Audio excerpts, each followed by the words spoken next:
Bom, boa noite a vocês. Estou muito contente que tem várias visitas hoje aqui. Vocês são os universitários, né? Estão estudando pedagogia, é isso? Pedagogia. E que legal que vocês estão aqui com a gente. Essa é uma série de palestras sobre saúde mental. Tenho feito já há alguns meses aqui, uma vez por mês. Eu sou um psiquiatra cristão, acredito na palavra de Deus. A palavra de Deus para mim é um dia... Não, como é que eu vou dizer essa frase? A ciência está chegando lá, né? Tem gente que fala assim, quando é que a Bíblia vai chegar na ciência? Não, mas a resposta, a pergunta certa é quando é que a ciência vai chegar na Bíblia? Eu acabei de vir agora de um congresso de psiquiatria da Associação de Psiquiatria do Rio de Janeiro.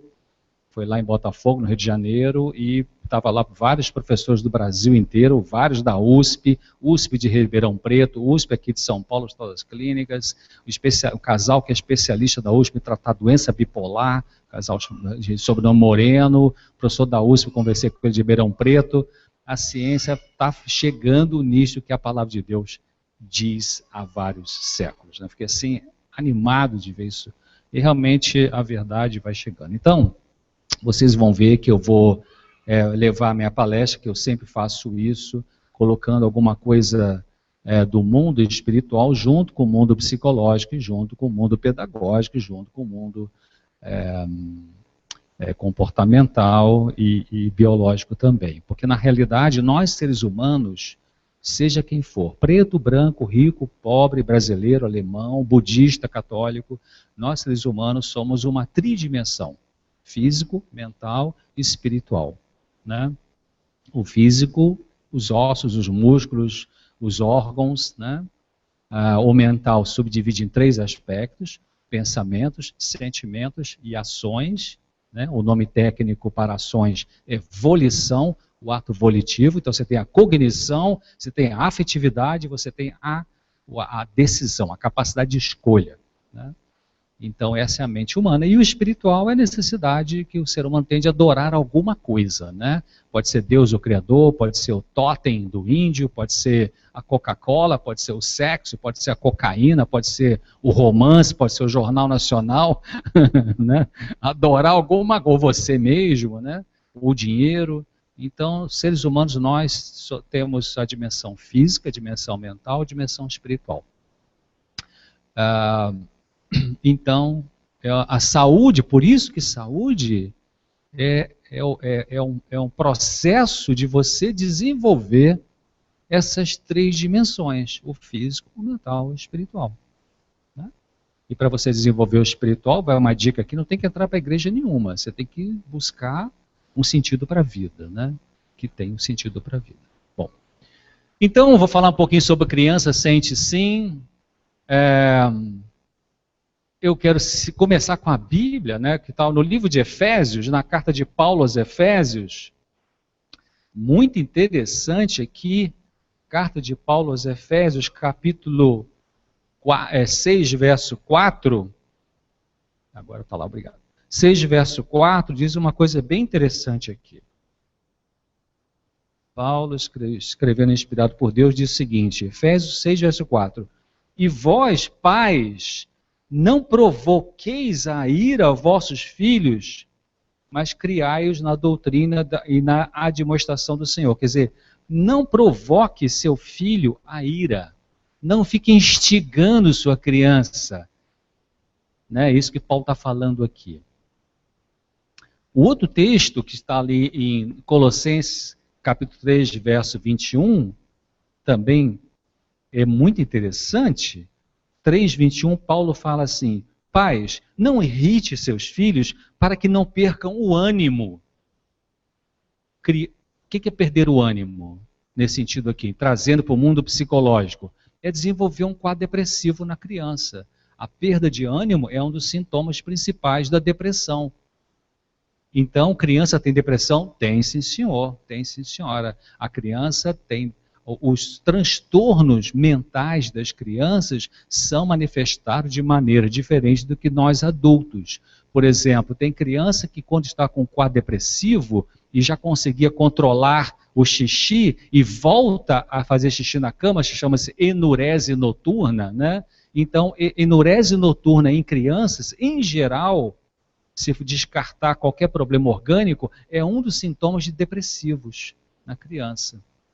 Por isso que os pediatras ou os psiquiatras que trabalham com psiquiatria infantil, qual é o remédio que eles passam para tratar enurese infantil em criança que não tem uma causa orgânica desta enurese? É um remedinho chamado, pode ser o anafranil, a imipramina, a amitriptilina, né, com a dosagem baixa, pediátrica. Para que serve esse remédio? Para tratar a depressão. Né? Então, Paulo está falando aqui na Bíblia, não irrite seus filhos, né, não fique perturbando a cabecinha deles, né, para que eles não percam o ânimo, para que eles não fiquem deprimidos. Muito importante isso. Nesse congresso, não está publicado ainda, porque não deram, tem uma psicóloga daqui de São Paulo, ligada à USP, o Hospital das Clínicas, ela fez um trabalho fantástico de pesquisa. Ela foi para o Departamento de Psiquiatria da Santa Casa, no Rio de Janeiro, onde eu fiz uma pós-graduação lá em terapia breve.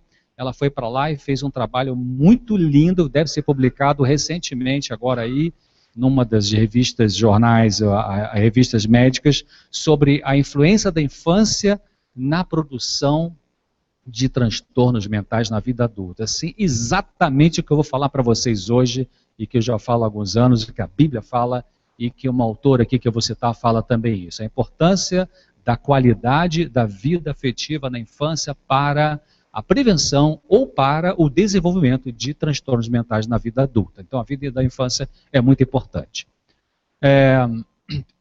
Eu vou citar alguns livros aqui. Existe uma autora muito inspirada, uma educadora norte-americana chamada Ellen White. Tá? Vocês que não são membros, não são ligados à Igreja Adventista, podem depois perguntar para alguém daqui onde encontra esse livro. Aqui em São José, esses livros. Aqui em São José dos Campos tem uma loja, né? Jacareí não sei se tem. E vocês encontram isso, ou tem um site cpb.com.br, cpb, a Novo Tempo tem a loja lá que vende algum desses livros. É uma educadora americana que escreveu livros bastante inspirados, e eu vou citar alguns deles, alguns textos dessa pessoa aí. Então esse é um deles, é o livro Patriarcas e Profetas, 561. Pai e mãe transmite aos filhos suas características mentais e físicas, eu não consigo ler, está muito longe, tem que ler aqui. E suas disposições e apetites. Como resultado da intemperança paterna, as crianças muitas vezes têm falta de força física e de capacidade mental e moral. Vou ficar na primeira parte aqui. Pai e mãe transmitem aos filhos as suas características, o quê? Mentais e físicas, e suas disposições e apetites. Nesse congresso que eu estive, o consenso das informações científicas que chegaram é o seguinte: 35% do que pode ser um sofrimento, ou se desenvolver um sofrimento mental no indivíduo, 35% é genético. 65% tem a ver com o ambiente. Então a genética, até tem um professor lá que falou uma coisa assim, a genética, né, a herança genética, ou a influência genética, não é condenação, é propensão. Ou seja, se o pai era nervoso, a mãe era nervosa, a criança vai ter uma maior propensão para desenvolver um nervosismo, que é um termo vulgar popular que a gente usa, pode ser um transtorno de ansiedade, pode ser um quadro depressivo, se os pais tiveram isso, né? Ou se foram dependentes químicos ou alcoólicos, né? Mas a genética, graças a Deus, não é tudo, não é determinante, por isso que eles falaram lá no Congresso. A genética não é condenação, a genética é propensão. Então, se fosse tudo na genética, então todo filho de alcoólico teria que ser alcoólico, né? Todo filho de mãe deprimida teria que ser uma pessoa deprimida. E não é assim. Você pode ter um pai bem deprimido, uma mãe alcoólica e 3, 4 filhos. Essa família tem, um vai ser alcoólico e 3 não vão ser. Um vai ser deprimido e 2 não vão ser. Então a genética é uma parte importante, mas graças a Deus não é determinante, é facilitadora, né? Bom, Então, é importante isso aqui. Eu, algumas vezes, quando oro a Deus, eu falo, Deus, me perdoe por ter transmitido alguma coisa negativa para os meus 2 filhos, né? Mas também recebi dos meus pais, né? Recebi coisas positivas e coisas negativas. Mas eu realmente coloco em oração para que Deus, sei lá, faça alguma coisa, ajude-os a compensar, né, aquilo que não foi legal e que, inevitavelmente, eu passei pela genética, claro, com a minha mulher também. Esse é um livro muito interessante, Orientação da Criança, desta mesma autora que eu falei, desta editora. Você pode entrar no site CPB Casa Publicadora Brasileira.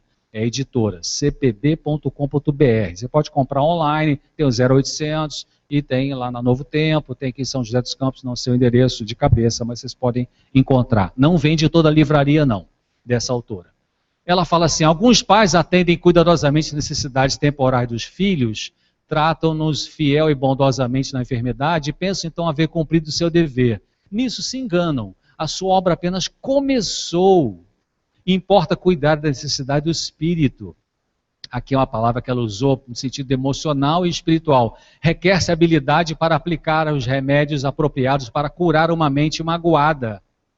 Olha só como olha só isso aqui. As crianças têm provações tão difíceis de suportar, tão penosas em sua natureza, como as pessoas de mais idade.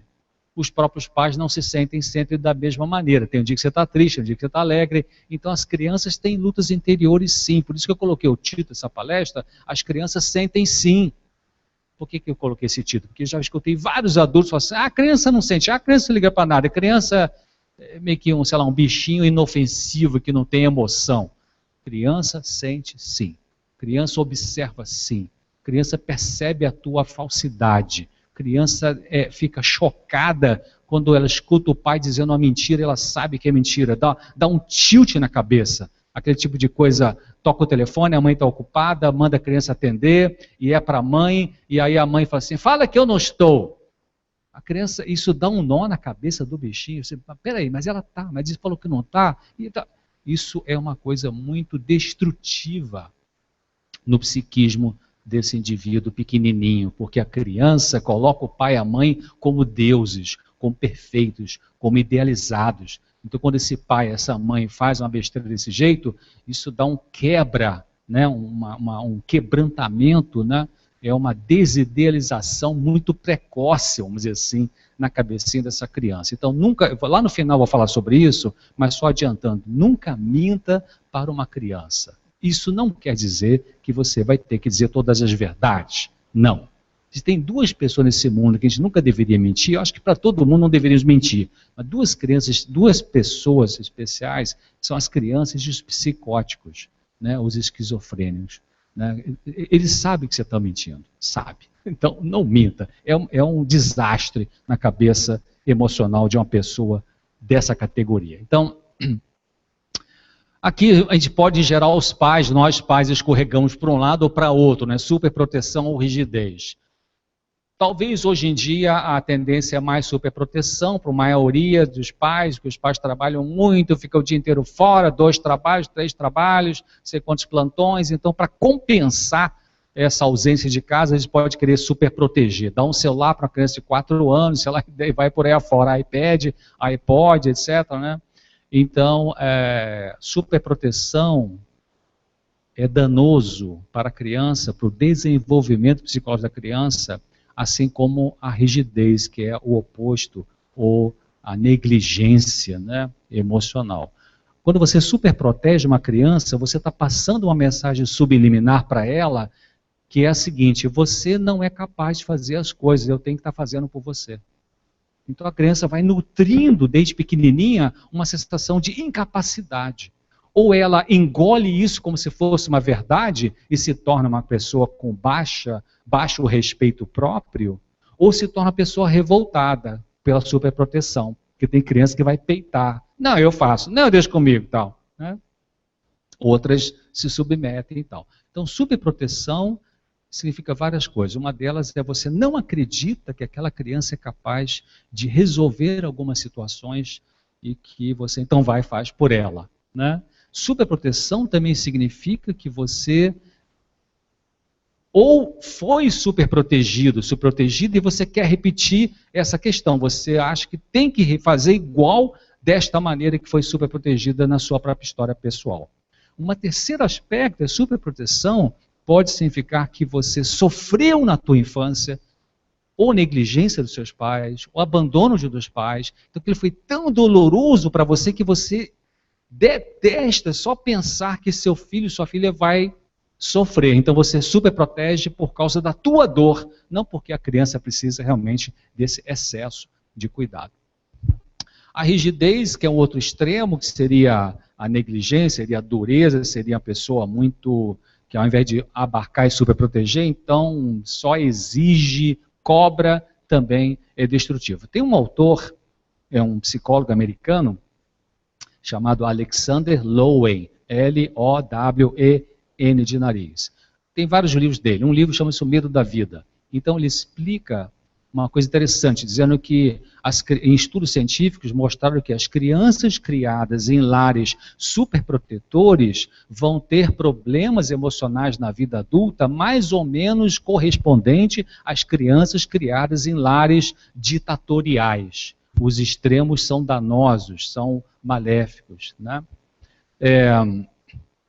Bom, então vamos evitar esses extremos. No livro Orientação da Criança, essa autora fala assim: é verdade que a disciplina dura demais, a crítica em demasia, leis e regulamentos desnecessários, aqui é a rigidez, né? Leva ao desrespeito da autoridade e a desconsiderar finalmente esses regulamentos que Cristo quer que sejam cumpridos. Já está falando da parte espiritual também, como que Jesus orienta as pessoas a funcionar. Mas olha o que ela fala aqui: a crítica em demasia, exigências exageradas, levam o quê? Ao desrespeito da autoridade. Que coisa, o tiro sai pela culatra, né? A pessoa que quer impor autoridade, porque há uma diferença entre ser autoridade em casa, o pai e a mãe, e autoritarismo, é bem diferente. Em casa, a autoridade é dos pais, ponto. Quem manda em casa é o pai e a mãe, ponto. Não tem negociação de quem manda. Agora, como que você vai exercer essa autoridade? Pode ser com frouxidão, com ditadura, com espancamento, com abuso ou de maneira equilibrada, né? Muito importante. Outro texto dessa orientação da criança diz assim: todo conhecimento que posso adquirir jamais desfará o mau resultado da disciplina frouxa na meninice. Uma negligência frequentemente repetida forma o hábito. Um ato errado prepara o caminho para o outro. Os maus hábitos são mais fáceis de formar do que os bons e são mais difíceis de abandonar. Então, hoje os adolescentes, os adultos, quando enfrentam suas próprias dificuldades emocionais, é uma questão de anos de estruturação, né? Por isso que Freud falou uma frase interessante, ele falou assim: nós, psiquiatras, psicólogos, enfim, ao lidar com o adulto, com seus sofrimentos, nós estamos lidando com as cicatrizes, né? Só que são cicatrizes vivas, né? A cicatriz, eu tenho aqui, quando era menino, eu cortei o dedo aqui com a faca, tem uma cicatriz aqui, não dói nem nada e tal, mas a cicatriz emocional, ela é dolorida, né? E às vezes vem um trauma na vida adulta que toca naquela cicatriz ali e sangra, né? Aí você vai ter um transtorno emocional. Bom, outro texto dessa autora, ela fala: as crianças têm temperamentos diferentes e nem sempre os pais podem aplicar a cada uma a mesma maneira de disciplina. Há diversas classes de espíritos, de mentes, né? E eles devem ser estudados com oração, para que possam ser moldados de tal maneira que realizem o propósito designado por Deus. Então, olha essa primeira parte aqui. As crianças têm temperamentos diferentes e você não deve dar a mesma disciplina para a galerazinha em casa. Um é mais sensível, outro é menos. Um é mais racional, outro é mais emocional. Um é mais objetivo, outro é mais subjetivo. Um é mais ativo, outro é mais passivo. Então, você tem que estudar qual disciplina vai ser melhor para qual filho, né? E não passar a regra e falar: não, é tudo igual, aqui em casa trato todo mundo igual. Isso é muito comum, né? Aqui em casa eu trato todo mundo igual. Igual aquela frase assim que: não, eu amo meus filhos igualzinho, igualzinho. Será que ama igualzinho? Eu não sei. amar pode ser, mas a maneira de você manifestar esse amor é igualzinho? Geralmente não, né? Geralmente não. Geralmente nós somos mais afetivos com os filhos que são mais afetivos com a gente. E geralmente a gente bate mais de frente com o filho que é mais parecido com a gente. Bom, eu botei essa imagem aqui, achei muito linda essa meninazinha. A imagem não está muito boa, que está longe, mas ela me passou uma ideiazinha de uma criança sensível, assim, meio carentezinha, meio sensível, né? E essa autora fala assim, algumas crianças necessitam mais de atenção do que outras. É verdade, por isso que não pode ser igual. Não pode ser igual. Eu olho meus 3 netinhos, mesmo pai, mesma mãe, mesma escola, mesma comida, mesma religião, mas são diferentes. Meus 2 filhos são diferentes. Então tem que usar um método diferente para ajudar esses bichinhos, né? Bom, esse aqui é um texto longo, aqui fala de alguns pais e alguns professores, olha só, alguns professores também. Ops, o que aconteceu aí? Vou botar lá no slide. Quem pode ver para mim, por favor? Enquanto volta lá, eu vou pular aqui, vamos ver aqui. Aqui. Conserta lá para mim, enquanto isso vamos ver aqui. Alguns pais, alguns professores também parecem esquecer-se, obrigado, de que eles mesmos algumas vezes foram crianças. Tomam ar de dignidade, são frios e insensíveis, seu rosto habitualmente traz uma expressão solene de reprovação. Sorria, pai, sorria, professores. Se seu coração está triste, não permita que a sua face revele esse fato. Desde que a luz de um coração amante e grato ilumine o semblante, desça da sua dignidade de ferro, adapte-se às necessidades das crianças e faça com que elas os amem. Faça com que elas os amem. Você deve cativar-lhes a afeição se eles querem imprimir a verdade religiosa no coração. Então aqui está falando de a gente ser... E você já reparou, né? As crianças não vão com qualquer pessoa, não é isso? Não vão mesmo, nem que a batata rache, nem que a vaca tussa, não vai mesmo, né? Então é interessante, Jesus era uma pessoa que viveu aqui na terra, as crianças adoravam subir no colo dele, mexer na barba dele, puxar o cabelo dele, adorava abraçar, sabe? Então, você tem que ter uma flexibilidade, você é duro e é uma professora dura e... É claro, eu sei que vocês como professor, eu trabalhei 2 anos como professor, já foi muito tempo atrás, hoje em dia... Parabéns que vocês querem ser professores, porque é um desafio, né? Tem algumas leis aí que são assim muito contra vocês, né? Eu acho um absurdo isso, essa proteção de alunos abusivos, né? Que se vai chamar atenção, a lei vai e protege esse aluno, isso é um abuso e tal, que eu acho assim, uma coisa... Bom, não vou entrar nesse aspecto aí, mas eu penso assim, de que vocês vão conseguir funcionar melhor na sala de aula quando vocês conseguirem cativar o coração dessas crianças. Há pouco tempo atrás, tem um grande colégio católico na minha cidade, Colégio Anchieta, eu estudei nele vários anos, um colégio de jesuítas, me chamaram para falar sobre sexualidade para adolescente, e juntaram 3 salas de adolescentes lá, chamada na sala de vídeo, cara, foi quase impossível falar. Tinha uma galera assim do meio para trás, olha, tinha 5 monitores dentro da sala, mas tinha um lá que era um agitador, colégio de classe média alta, mas é até interessante que depois uma outra moça me chamou para fazer uma palestra também num colégio bem da comunidade pobre, na periferia, eu fui, e os alunos dali estavam mais bem comportados do que o da classe média alta lá. Então, achei interessante isso. Tinha uns gaiatos lá também, mas é muito pior, realmente, daquela escola de gente que tem mais dinheiro. Então, mas cativar o coração do aluno, acho que vai ser uma coisa muito facilitadora para você administrar isso na sala de aula. E com os pais também. Bom, as crianças novas deixadas a si mesmas aprendem o mal mais depressa que o bem. Olha que coisa. Os maus hábitos se harmonizam melhor com o coração natural. E as coisas que elas veem e ouvem na infância, na meninice, são-lhes profundamente incutidas na mente. Você deve lembrar de coisas que você escutou quando era criança, e que nunca mais saiu da cabeça, não é verdade? É verdade. Eu conto para vocês um testemunho meu aqui, tenho coragem de falar, não tem nenhum problema. Meu pai era muito assim, muito católico, bem praticante assim, podia ser qualquer igreja, mas ele era muito assim preocupado com a disciplina dos filhos. Nós somos 5 filhos, né? Então a gente ia sair, por exemplo, a gente ia sair à noite para passear na cidade. Naquela época você podia passear na cidade e olhar as vitrines, né? Não tinha shopping, então as vitrines. A gente ia sair, ele falava, olha, não bota a mão em nada, hein? Ou se tinha uma loja aberta ainda, não bota a mão em nada. Falava assim com muita seriedade, a gente ficava com medo, né?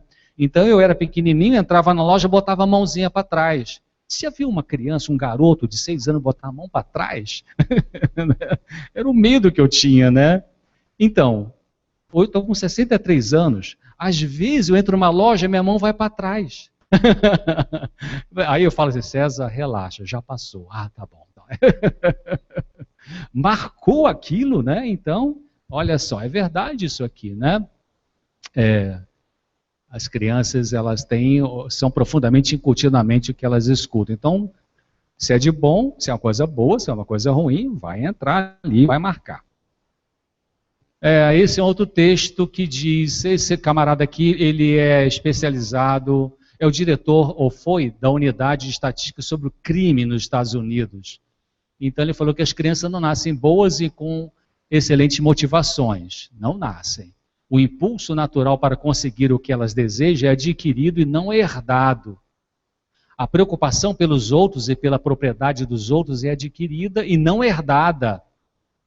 Se a criança não possui uma forte conexão com os pais, e se eles não a supervisionam de perto, ela não conseguirá entender o valor e respeito pelas outras pessoas. Então faz uma passeata e sai quebrando o banco e sai um monte de coisa, que acontece hoje em dia. Não aprenderam lá atrás, talvez não tiveram pais que pudessem ensinar essa disciplina, esse respeito pela propriedade alheia, né? Manifestam revolta dessas formas, ou porque estão drogados, geralmente pode estar drogados também, junta a droga com a má educação e aí destrambelha tudo, né?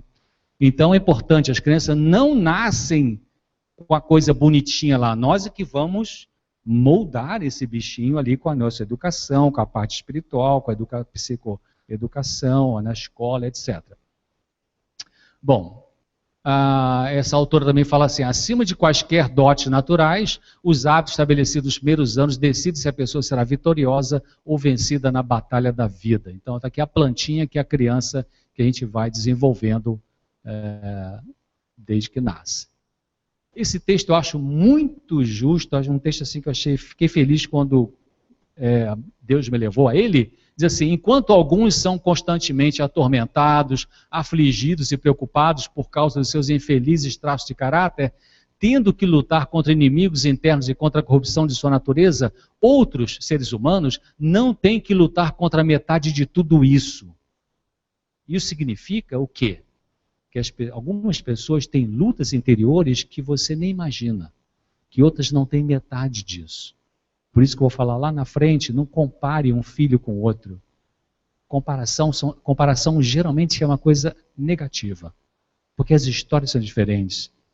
A lente com que cada um está inserido na realidade é diferente. Os recursos psicológicos internos são diferentes. Algumas crianças têm mais estrutura de resistência emocional do que outras, mesmo pai, mesma mãe. Por que a ciência ainda interroga? Por que isso? Por que algumas crianças nascem com mais sensibilidade para os traumas da vida do que outras crianças do mesmo lar, do mesmo pai, da mesma mãe? Não sabemos ainda, mas isso é uma realidade, né? Bom, o impacto das nossas palavras. Aqui vão algumas coisinhas práticas, então. Seja verdadeiro com a criança. Então, isso que eu falei para vocês. Ser verdadeiro não quer dizer que você vai contar toda a história, né? Aliás, eu vi uma propaganda, não sei, vocês que são jornalistas aí, não sei de que produto era. Eu sei que tem uma menina, assim, dos 10 aninhos, que olha para um vidro de azeite de oliva e pergunta para a mãe, mãe, o que é virgem?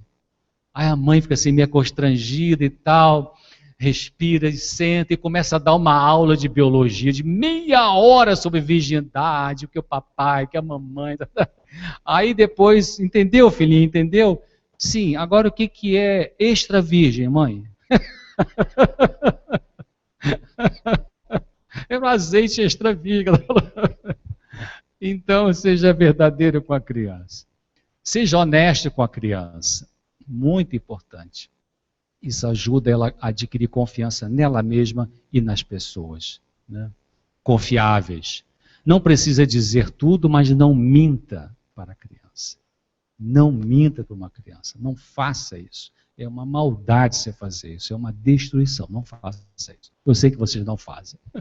Não prometa o que não vai realizar só para acalmar a criança. Ou seja, não prometa, se você ficar quietinho hoje aqui na palestra, eu levo você domingo lá no parque, não sei tal, de São José dos Campos. Você vai poder levar? Ih, não posso, porque eu tenho... Então não promete, né? Você quebra a confiança. E também, se você ficar prometendo coisas exageradas para a criança se acalmar, ela vai aprender o quê? Ela só vai conseguir ficar calma se ganhar alguma coisa de fora dela, né? Ao invés de se auto-administrar. Uma criança, no mesmo livro, Orientação da Criança, dessa autora, uma criança frequentemente censurada por alguma falta especial, venha considerar aquela falta como uma peculiaridade sua, ou alguma coisa contra que seria vão esforçar-se. Assim se cria o desânimo e a falta de esperança, muitas vezes oculto sobre a aparência de indiferença ou arrogância. Ou seja, se você censura uma criança, ela não consegue arrumar direitinho a cama dela. Uma criança de 8 anos, por exemplo, arruma a cama ali para a mamãe, ela não consegue arrumar tão bem quanto o irmãozinho. Aí você começa a criticar. Mas eu falei com você, olha só esse lençol como é que está todo, olha isso aqui e tal. Poxa, você é desastrado e tal. A mãe nervosa por causa de, sei lá, por qualquer razão. Não ligou o desconfiômetro para perceber o impacto da palavra dela sobre aquela cabecinha. Então, a criança começa a perceber de que a crítica não é porque a mamãe está nervosa. A criança não consegue separar. Não, mamãe está falando isso de mim porque ela está nervosa porque brigou com o papai ou porque foi demitido do emprego. Mas eu sou uma pessoa legal, mamãe que não está legal agora. A criança não consegue fazer assim. O que a criança pensa e raciocina e entra na cabecinha dela é... O raciocínio que eu digo não como nós adultos, né? Mas o que entra subliminarmente é... Não, mamãe está falando isso porque realmente eu sou uma droga. E não porque mamãe está nervosa. Então vai arrebentando com a autoestima dessa criança desde pequenininho, né? E geralmente é uma criança que viveu com a mãe abusiva assim, ou pode ser um pai abusivo assim, vai escolher um companheiro abusivo também. Já reparou isso? Né? Claro, porque acha que a vida é assim. E a vida não é assim. Tem pessoas que não são abusivas. Se a mãe foi, não quer dizer que todo mundo vai ser. Se o pai foi, não quer dizer que todo mundo vai ser. Bom, então vamos indo para o final, fechando umas ideias. Primeiro, encorajar a pessoa, a criança, o jovem, de que ele pode se controlar. Muito importante, você encorajar. Meu netinho, Léo, é o do meio, ele estava na minha casa e lá na minha escritório tinha, agora tirei um tapete com aqueles felpudos, sabe, assim, e ele tinha uns 3 aninhos mais ou menos. Eu fui brincar com ele e sentei no chão e tinha um soldadinho, a gente botar em pé, e o Léo é meio espoleta, diferente do Vinícius, que é o mais velho, que é o intelectual e tal. O Léo é mais escoteiro, aventureiro, assim, né, tipo o pai dele é assim. E então, meio hiperativo, agora está mais tranquilo. O ambiente ajudou muito, ele foi morar no campo, ajudou muito. Impressionante como o Léo vem mudando por causa de mudar algumas situações de vida, de estilo de vida. Eles são vegetarianos, é muito importante, a cabecinha funciona melhor com o regime vegetariano. Eu fui brincar com o Léo. Aí, Léo, bota o soldadinho em pé. Aí ele ia botar em pé, caía por causa da felpa ali do tapete. Ah, não consigo e tal.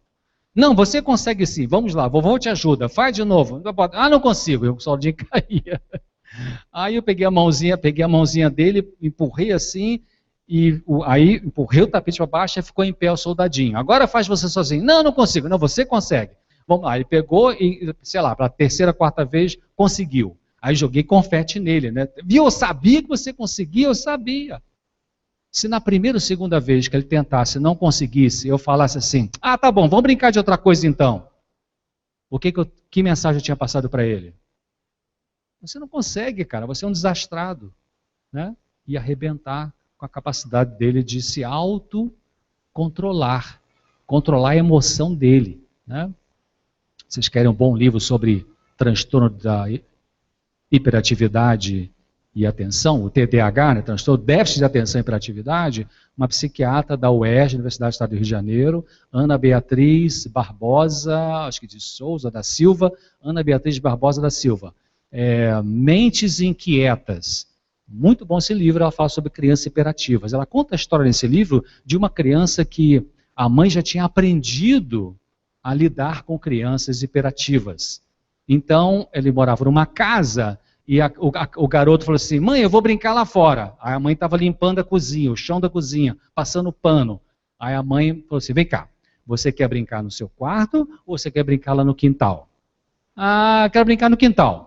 Então tá bom, a mãe está limpando a cozinha, não quero você para lá e para cá, para lá e para cá, sujando a cozinha, a mãe vai limpar. Tá bem? Combinado? Combinado. Então pega seus brinquedinhos lá no quarto e vai lá para fora. Tá bom, mãe, tá bom.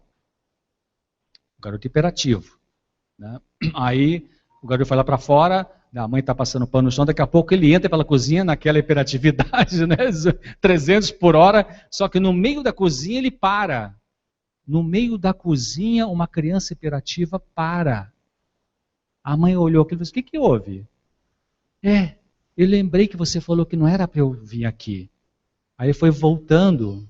A mãe falou assim, filho, a mãe foi lá, deu um abraço nele e falou assim, legal, você conseguiu parar e pensar, você conseguiu. Se fosse uma mãe nervosa, o que ia falar assim? Eu disse a você, parecia que tá, eu soltar os cachorros no garoto. Né? Ela valorizou o que a criança hiperativa conseguiu, ao invés de olhar o que ela não conseguiu. Né? Muito importante, esse livro fala dessa história. Bom, pode não existir fácil e rápida solução, tem que ter paciência, né, gente? Meu primeiro trabalho não foi como médico psiquiatra, foi como professor, ajudei a montar um curso de enfermagem, uma enfermeira americana e outra brasileira e tal.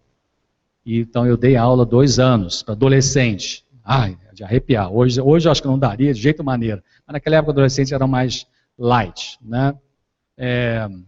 Então não tem uma solução fácil e rápida, então vocês vão ter que ter um pouco de paciência, sim. A pessoa precisa aprender, a criança, o jovem, a lidar com emoções dolorosas. Muito importante, não negue isso para as crianças. Na vida temos dores sim, filhinho. Tem dia que você vai sentir um pouquinho, uma coisinha aqui, dá vontade de chorar, tem dia que você vai sentir um apertozinho aqui no peito, mamãe também sente isso às vezes, papai também sente, mas isso passa. Né? A verdade, Jesus falou assim, e conhecereis a verdade, e a verdade vos libertará. Né? Então é isso.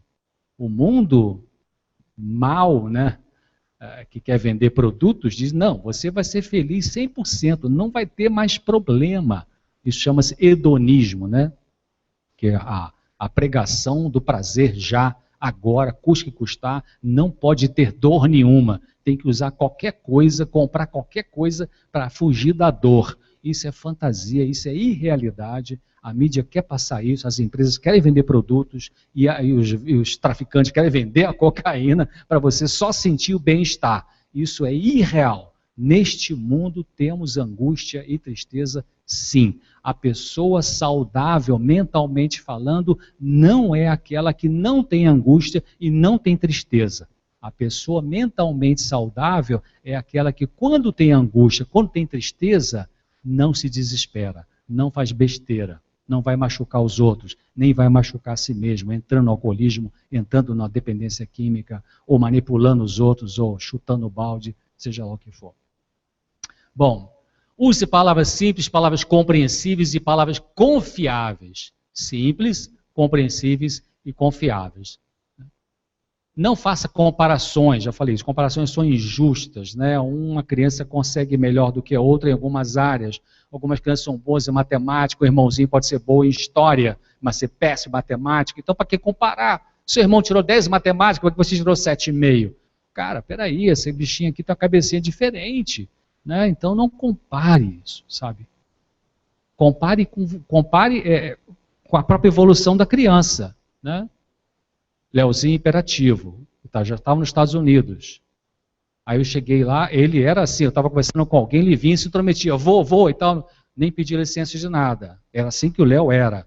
Eu estava lá nos Estados Unidos, trabalhando e visitando, estudando, aí teve um intervalo de uma palestra na igreja, eu fui lá para fora no intervalo, estava conversando com o senhor, E o Léo veio me procurando. Aí quando ele me viu conversando com esse homem, ele parou perto da escada, eu me lembro direitinho, ele ficou esperando. Depois que eu terminei de conversar, eu falei assim, Léo, vovô está tão contente com você, que legal. Lembra que você antes já vinha e falava com o vovô assim e tal? Né? Então, elogio, as pequenas coisas que uma criança conseguiu fazer, que é difícil para ela, sabe, joga confete em cima disso. Elogie com sinceridade. Isso anima a criança a vencer as próprias dificuldades que ela tem. Não prometo que você não pode cumprir, já falei sobre isso. Tarefas que você vai dar para a criança não devem ser nem fáceis e nem difíceis demais. Tem que ser mais ou menos adequado àquela capacidade da criança. Não atacar a pessoa, mas o erro da pessoa. A criança derramou o copo na toalha que você ganhou de presente do teu namorado, que você está mais apaixonado pela toalha do que pela criança. Então, vamos supor, tornou um suco de uva lá que manchou a toalha. Foi realmente um desastre da criança? Foi desastrado aquela hora? Foi. O que você vai fazer? Então, errado é você é um desastrado, a mamãe falou com você, eu falei antes com você, não derrame e tal, você derramou, você é um desastrado. Você está detonando com alto respeito dessa criança. Como é que você vai disciplinar? Filho, você é um cara legal, mas isso que você fez não foi legal, a mamãe te avisou, não foi? Entenderam a diferença entre uma coisa e outra? Atacar o problema e atacar a pessoa. Valorizar pelos esforços realizados, mesmo que pequenos. Estou falando disso o tempo todo, né? Não use um filho em briga de família. Isso pode acontecer, meio comum, né? Usar um filho, não, porque o teu filho, não, porque a mamãe disse para o papai, porque o pai... Não faça isso. Não deprecie seu cônjuge para com o filho. Está conversando com o filho, com a filha, porque seu pai é isso, porque sua mãe é aquilo. Não faça isso. Isso é um desrespeito. Cuidado com o triângulo afetivo com filhos.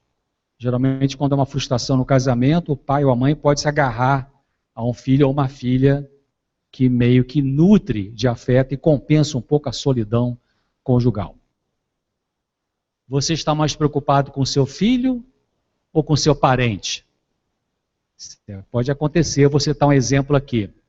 Bom, John Bradshaw é um cara que foi padre, depois largou, virou alcoólatra, fez besteira, se tratou e depois virou um psicólogo conhecido nos Estados Unidos e escreveu vários livros. Esse é um deles, chamado A Criação do Amor.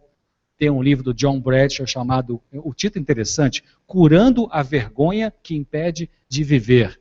Ele fala de vergonha tóxica e vergonha normal. Mas nesse texto aqui, ele fala assim, uma criança cujos sentimentos, pensamentos e desejos estão sendo controlados e medidos, aprende que só interessa ao pai quando não é ela mesma. Isto acarreta confusão. Neste estado de confusão, a criança inevitavelmente tem outro pensamento. Só gosto de mim quando não sou eu mesmo. Este pensamento gera uma raiva autodefensiva. A raiva nos dá a energia e a força necessárias para protegermos. No entanto, sentir raiva de um dos pais é sempre ameaçador para uma criança. Assim, para dispersar essa ameaça, a maioria das crianças cria uma falsa identidade para agradar seus pais. As crianças mais fortes, no entanto, rebelam-se e intensificam sua raiva, bate de frente, né? Uma vez que começamos a acreditar que somos essa falsa identidade, não sabemos quem somos. É a criança que passa inconscientemente a fingir ser o que ela não é, para ver se, quem sabe, eu me tornando desse jeito assim, eu consigo agradar meu pai e minha mãe. Então ela perde a identidade e fica confusa na vida adulta. Quem sou eu? O que eu quero? Com quem que eu caso? Que profissão que eu escolho? Isso lá na vida adulta vai estourar dessa maneira, porque desde pequenininho, essa criança foi percebendo que ela não podia ser ela mesma. Quando ela era ela mesma, tinha algum tipo de atitude ruim para ela.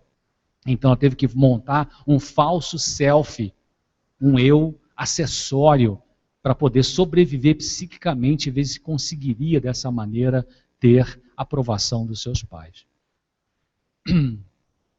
Esse aqui é um típico exemplo. Joãozinho, ele disse um dia que não gostava da vovó. Mãe, eu não gosto da vovó, da mãe da mãe. Essa mãe virou para ele e falou assim, que a vovó era meio ranzinza mesmo, né? Tem algumas vós que são ranzinhas, e alguns avós também. A mãe nervosa insistiu que ele devia gostar da vovó. Não, vamos parar com isso. Aqui nessa casa ninguém não gosta de ninguém. Todo mundo gosta de todo mundo. A vovó é legal, compra bala para você. Não, para com isso. Que negócio é esse de você dizer que não gosta da vovó? Mas o menino insiste, mamãe, mas eu não gosto da vovó, porque a criança é muito honesta, né? Até que ela não é torcida na sua identidade, a criança é honesta. O próprio Leozinho, cito muito ele, posso citar o Vini também, eu estava nos Estados Unidos, eles tinham acabado de chegar, não sabiam nada de inglês, eu estava conversando em inglês com o senhor lá, e Leozinho chegou e tal, aí esse senhor falou, quem é meu neto e tal, não sei o quê, e aí esse senhor falou para mim, ele está gostando aqui dos Estados Unidos? Léo tinha acabado de chegar, não sabia nada de inglês, e eu falei, Léo, ele está perguntando se você está gostando aqui dos Estados Unidos. Aí Léo olhou para mim e falou assim, não entendia, não entendia nada, claro, é honesto, né? Então, mas a mãe, o menino falou a verdade, mãe, não gosta da vovó desse jeito ranzinza que ela está sendo assim. Não, a mãe ficou nervosa, você tem que gostar da vovó. E ele disse que não gostava e ganhou umas palmadas, né? Levou uma palmada no bumbum. E aí ele disse, tá bem, mãe, eu gosto da vovó, tá bem. Então a mãe abraçou e beijou, muito legal você, Joãozinho, muito legal. Então, o que essa criança, o que foi passado para essa criança com essa atitude da mãe? Primeiro, a mãe gosta de criança mentirosa. Segundo, quando a criança fala a verdade, apanha. E quando fala mentira, ganha beijo e abraço. Terceiro, a mãe quer que a criança fale o que ela quer ouvir e não o que a criança tem a dizer. Quarto, o sentimento da criança não tem valor para essa mãe. Quinto, a mãe estava mais preocupada em agradar a mãe dela do que em entender e acolher o filho dela. Né? São mulheres muito dependentes da sua mãe.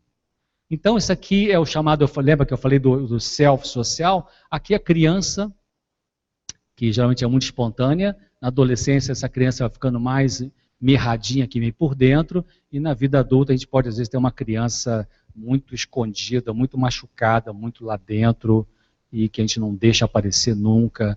Então, saúde mental tem que ver com a gente e sendo com a ajuda de Deus e com a nossa decisão de querer melhorar e resgatando alguns aspectos saudáveis da criança saudável na vida adulta também. Eu vou pular isso aqui que é um pouquinho complicado, deixa para depois.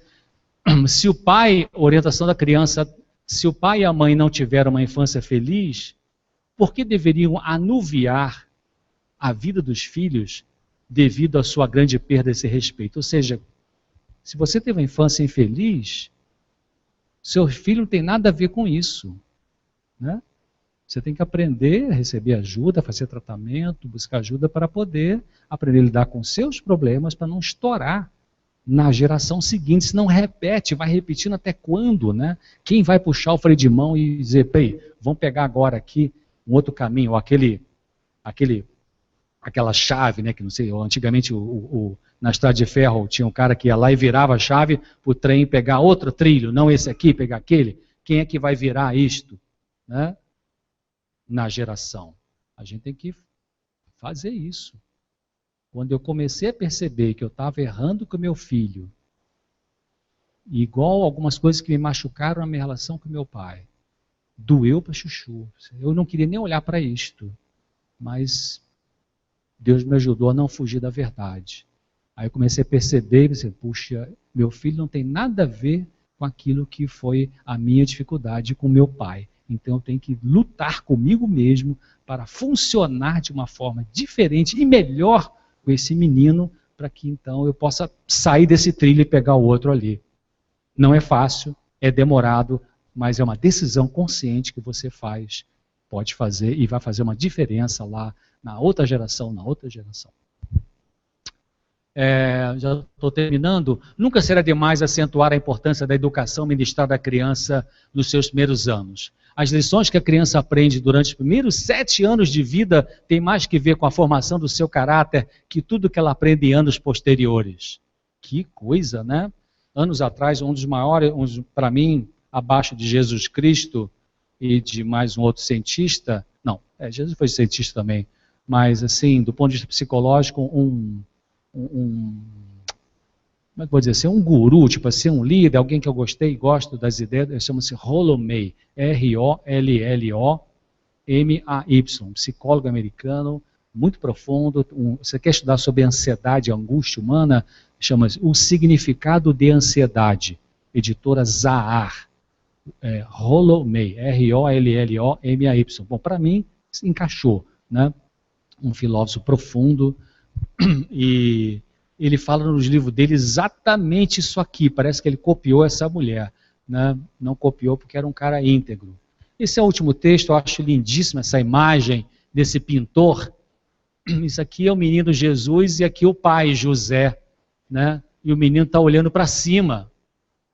Quando Jesus crescia nessa terra, deve ter sido incrível para José saber que o Filho de Deus foi confiado a ele para ser criado desde criança até um adulto. Aqui está na carpintaria de José, Jesus está, aqui na carpintaria de José, Jesus está sendo ajudado por José.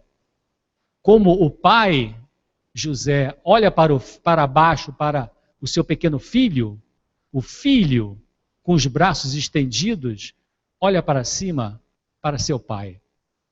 Muito lindo, né? O Pai Celestial. Então é isso. Espero que alguma dessas ideias possa ser aplicada, seja na sala de aula, né? Seja no seu papel de pai e de mãe. E agora eu tenho uns minutinhos para pergunta e resposta. Alguém tiver alguma pergunta, alguma questão, ou alguma colaboração a dar, palestra, alguma experiência pessoal de pai e mãe. Temos aí uns 2, 3 minutinhos. Alguma pergunta? O senhor comentou da genética, né? Nesse caso, como seria feito isso? Em exames ou terapia? Para saber se o caso é genético ou não, de algum transtorno mental. Não precisa fazer nenhum exame. A gente vai ver no comportamento alterado desse adulto algumas características parecidas com o pai ou com a mãe. Só isso já mostra que tem um fator genético. Já reparou que nós médicos, na entrevista inicial, a gente chama de anamnese, uma das perguntas que classicamente a gente faz é: seu pai tem isso? Tem algum parente com essa doença? Não é? Nós fazemos isso. Por quê? Porque quando o paciente diz que tem sim um pai, uma tia, um tio, um avô, uma avó de um lado ou do outro, então a gente já pensa que pode ser que o prognóstico seja melhor ou pior para tratar aquele tipo de doença, né? Então a gente pode usar uma estratégia diferente ou não, depende, né? Por exemplo, depressão. Tem paciente com depressão e que teve parente próximo que também tiveram depressão. Mas também não é só genética, porque tem pessoas que têm depressão, mas que têm um prognóstico melhor, porque pode ser uma depressão mais reativa, é uma depressão que não é muito biológica. Mas se o paciente tem depressão e ela é muito biológica, isso significa que a genética está muito perto, né? Então, estou lembrando de um gráfico que o professor mostrou nesse congresso, em que aparece ali filhos da mesma família, e que ali tem a linha do início da idade, e tem ali uma certa idade do adulto, e tem a linha da doença mental. Tem alguns filhos que não vão chegar nem perto dessa doença mental, e tem outros que já ultrapassam lá no meio da adolescência, depende do transtorno, né? Se é do mundo psicótico, esquizofrênico, se é menino, 18, 19, 20 anos é a época de aparecer os transtornos, se é menina, 25, 26, 28, estou falando de esquizofrenia. Então, quer dizer, a genética não tem que fazer um exame para verificar o quanto de genética existe nessa pessoa que gera essa doença. O histórico já nos dá uma amostra, e com essa amostra a gente já pode, então, ter esse procedimento ou aquele, né?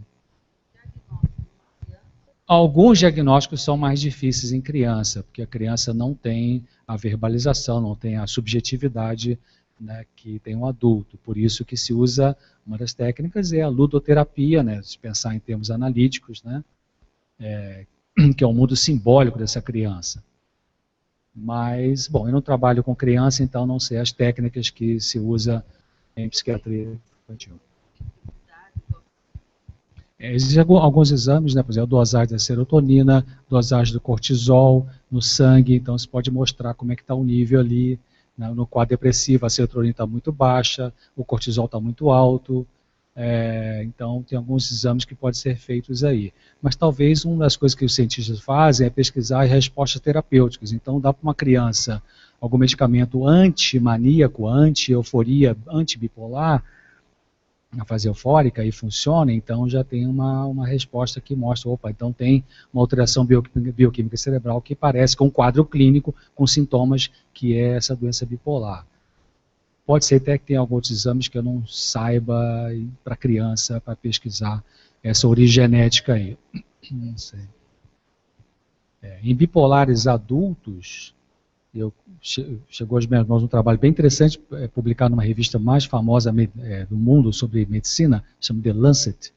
É um estudo feito com bipolares e se verificou o seguinte, de que os bipolares que tiveram uma história de infância muito mais traumática do que outros bipolares que não tiveram a doença não tiveram traumas em infância, os que tiveram traumas tiveram o início da doença mais cedo e o curso é o tempo que a doença fica estabelecida, mais longo do que nos bipolares que não tiveram traumas na infância. O início foi mais tardio e o tempo da doença foi mais curto. Interessante. Então mostra de novo aquilo que eu falei, de que a infância é bem importante, junto com a genética, com a bioquímica cerebral.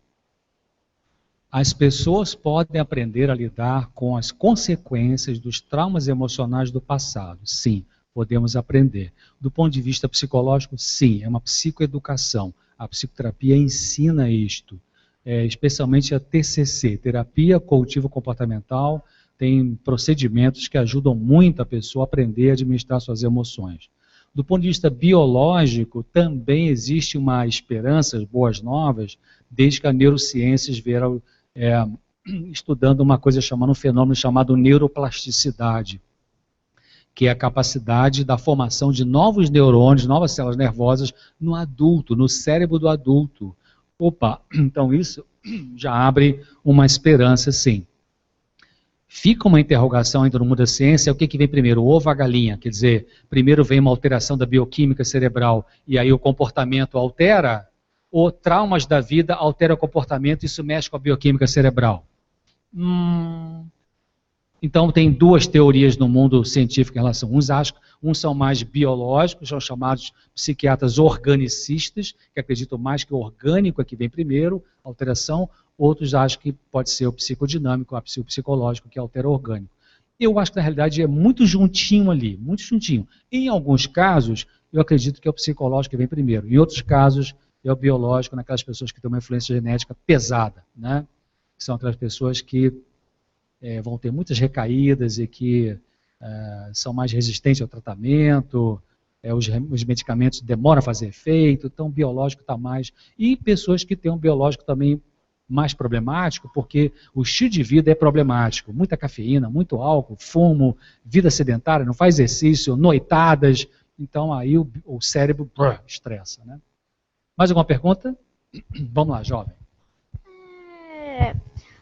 Moço, quando a criança vai até os 7 anos, o caráter dela ainda não está formado e está formando, e depois dos 7 anos ela só adiciona porque o caráter dela já está formado ou diferente? Pergunta de cientista, né? Muito bem. Você quer ser cientista? Parabéns. Muito bem. Eu me chamo César porque minha mãe não tinha cultura nenhuma, assim, não foi para a escola, não fez faculdade, nada, mas era muito curiosa. E ela então, naquela ocasião, ela sempre escutou muito rádio, e ela escutava rádio e falava de um tal cientista chamado César Lattes, que foi da Unicamp, então ela botou meu nome de César, né? Interessante, então você é cientista. Olha, a sua pergunta é muito importante. Sim e não. O caráter não está formado até os 7 anos, porque o caráter vai formar com outras coisas que vão acontecendo depois dos 7 anos.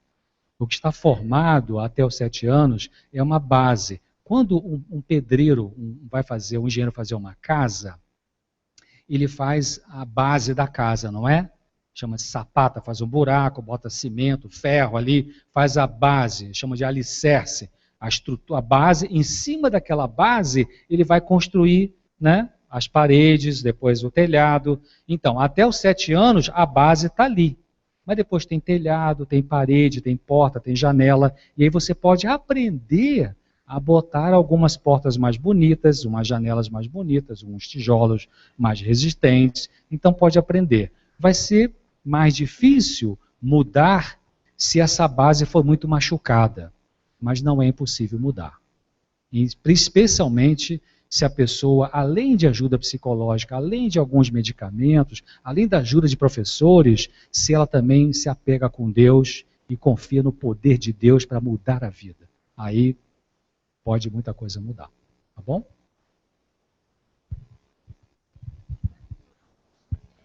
Muito tímido. Uma criança de 4 anos, meu filho no caso, extremamente tímido, ele não consegue se socializar com um adulto, só com criança. Já é caso de procurar uma ajuda profissional ou é muito cedo? Não consegue se socializar com adultos? Não, eu não diria que leva no psicólogo, não. Acho que tem que fazer uma estratégia em casa. Né? Primeiro escutar essa criança. O que você sente quando você vai perto de um adulto? Fala para a mamãe, como é que você se sente? A criança não sabe nem que talvez o que você se sente. Você explica, dá uma coisinha aqui dentro, dá um friozinho na barriga, você fica suando na mãozinha, deixa eu ver sua mãozinha, fica suando, dá vontade de ir no banheiro, vai xixi, né? Pergunta sim, para ver se a criança fica ansiosa. Né? Se ela fica ansiosa, então tem que saber um pouco da história. Houve algum adulto por perto que foi abusivo com essa criança? Tem algum parente que é frio, que é ríspido? Tem algum parente que essa criança depositou uma confiança e foi quebrada essa confiança? Né? Tem algum medo que a criança, o medo do pai ou da mãe, ou de outro, e que essa criança não consegue nem falar desse medo? Então você tem que tentar fazer um link, um vínculo com essa criança de amizade e tal, e tentando puxar o fio da meada, né, para ver. Começa por aí. Fala para a mamãe, você sente uma coisinha aqui no corpo quando está perto de adulto, né? Aí você vai pensando, será que foi alguma professora ou professor nervoso na escola, sei lá, também tem isso, né? Eu vi um vídeo esses dias aí, nossa senhora, eu vi os 2 vídeos, né? Alunos agredindo, até uma senhora, professora idosa, um abuso incrível, da vontade de socar o cara que fez isso, né? E também o contrário, a professora chutando aluno, também já está descontrolada, para falar de Bagdá. Agora, então é pesquisar um pouquinho essa criança. Se você Sim, boa pergunta. A genética entra também, claro. Então a criança, esse é outro aspecto, pode ter um tipo de trauma, de abuso, de situação frustrante, mas pode ter a cópia. Estão copiando. Talvez uma maneira um pouquinho mais tímida ou meio antissocial que o pai e a mãe pode ser também. Não. Forçar, não. Você vai junto. Você vai junto. Então modifica um pouquinho a própria maneira como mãe e como pai de ser, que ela começa a olhar, então mamãe vai, então não deve ser tão ruim assim, eu vou também. Né? Modificar um pouco a própria conduta. Então fazendo isso 2, 3 meses, algum resultado vai aparecer. Se não aparecer, aí uma avaliação psicológica. Quem? Tem? São 3 perguntas. Uma é o seguinte, é verdade que durante a gestação é possível a passagem de carga emocional para o feto, já na gestação, por parte da mãe, que está ligada fisicamente, e também de quem está próximo, muito próximo, no caso do pai, isso pode afetar emocionalmente o feto, já para a criança? Sim, pode por causa dos hormônios, né? Então os hormônios, uma mãe estressada, uma mãe deprimida, ela vai ter alterações dos hormônios, dos neurotransmissores. Então isso pode realmente afetar essa criança, pode sim. Muita cortisona, muito baixa serotonina, muita adrenalina, então isso vai interferir no desenvolvimento biológico dessa criança. Pode sim. Também, claro, porque afeta a mãe e afeta indiretamente, chega para a mãe e pode afetar. Como que essa mãe vai reagir a essa atitude do pai, então é importante. Né? Tem um jargão que dizem que os avós estragam os filhos e os pais têm que corrigir, né? Tem alguma dica, que a gente pode chegar a um equilíbrio de não afetar né, o desenvolvimento do filho, se é uma criança muito mimada, tem alguma dica? Então, a terceira pergunta é o seguinte, eu não ainda li sobre o assunto, só superficialmente, e eu queria perguntar sobre o ADI, abordagem direta ao inconsciente, que é uma coisa nova, acho que na psiquiatria, na psicologia, né? Não sei se isso é só de cunho científico ou é de cunho espiritual também. Queria saber, de forma resumida, o que se trata. Não conheço. Essa técnica eu não conheço. Bom, com relação aos avós, eu sou avô, né? A gente tem que ter o desconfiômetro, né? Isso significa e a resignação e a sinceridade, né?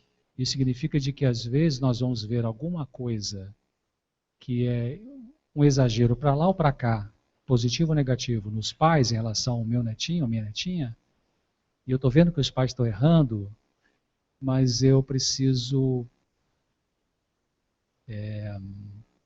não interferir naquilo que eles não estão prontos. Eu preciso me segurar e deixar que eles aprendam. E quando eu perceber se eles têm uma abertura para conversar, ao invés de direto. Não faça não, está errado. Você faz isso com os meninos assim. Não, assim não. A gente faz perguntas, né? Fazer pergunta é sabedoria, né? O que você acha de, se eu posso falar para minha filha, meu filho, o que você acha daquela situação que houve lá de briga lá com o menino? Eu acho que eu fiz certo, então eu vou checar um pouquinho se existe abertura ou não. Se existe abertura, você quer escutar um pouquinho do que eu posso compartilhar? Eu vou dizer para o filho, para o genro, ou para a nora? Não, eu só corta ou não corta. Então eu vou checando se tem abertura ou não tem. Mas eu tenho que respeitar. A outra coisa, então, é quando eu estiver com esse neto, com essa neta, eu não vou super proteger para compensar aquilo que eu vi de errado nos pais. Eu não posso, senão aí desestrutura. Eu vou ser um bom avô, mas eu e meu neto. Não vou, e até às vezes por rebeldia contra a filha, ou filho, ou nora, ou genro, assim, nunca dá picolé. Então, escondido eu vou dar. Não vou fazer isso. Para ser um vovô bonzinho, tal. Isso é destrutivo, não é justo, não é correto. Eu tenho que respeitar as regras dos pais, e se as regras são muito rígidas ou são muito liberais, eu vou ter que procurar, esse é o pensamento, se eu posso conseguir abordar para conversar com eles, né?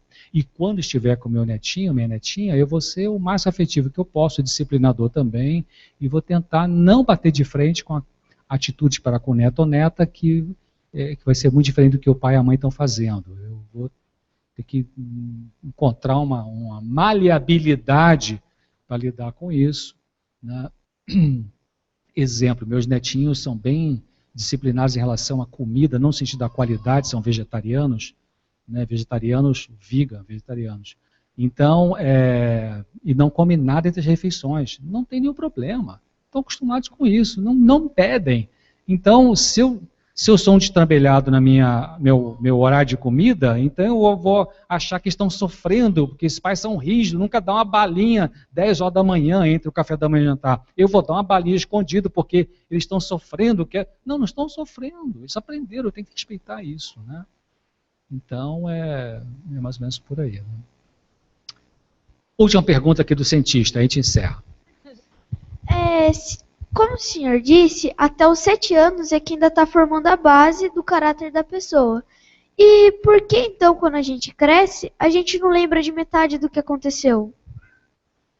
Não, eu vou corrigir de novo, não é o caráter que está estabelecido. É porque depois eu posso explicar noutra palestra. Tem caráter, tem personalidade e tem temperamento.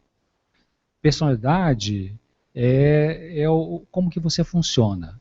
Temperamento é a maneira mais, quando acontece uma coisa assim meio drástica, né? Uma coisa boa, notícia ruim, o teu impulso, isso tem a ver com temperamento, né?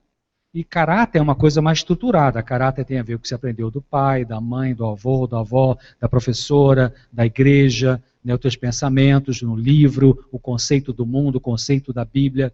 Então você vai formando o seu valor, é certo, é errado, é mentira, é verdade. Caráter é uma coisa que vai levar a vida inteira para você ir construindo, né? Mas sua pergunta é por que não consegue lembrar da metade? Não, depende. Tem pessoas que não lembram de nada de 10 anos para baixo. Pessoas adultas. E tem pessoas que lembram bem, até eu lembro de algumas coisas. Eu me lembro que eu era pequeno, naquela época tinha um purgante, né? Tinha um, como é que é o nome? Óleo de fígado de bacalhau, que era um negócio para matar verme, horrível, né? Minha mãe botou eu era menor, talvez menor que vocês. Me lembro de assim, sentado na mesa, uma mesa grandona que eu tinha em madeira, ela mandou segurar uma chave desse tamanho para disfarçar. Aperta a chave, segura a chave, olha que chave legal. Para eu engolir o troço horrível, né? Hoje bota panteuminha, tão fácil, né? Mas naquela época, então tem gente que lembra bem das coisas do passado. Tem gente que não lembra muito bem, não. Aí tem outras razões porque é diferente, tá bom? Gente, muito obrigado. Um abraço, fique com Deus.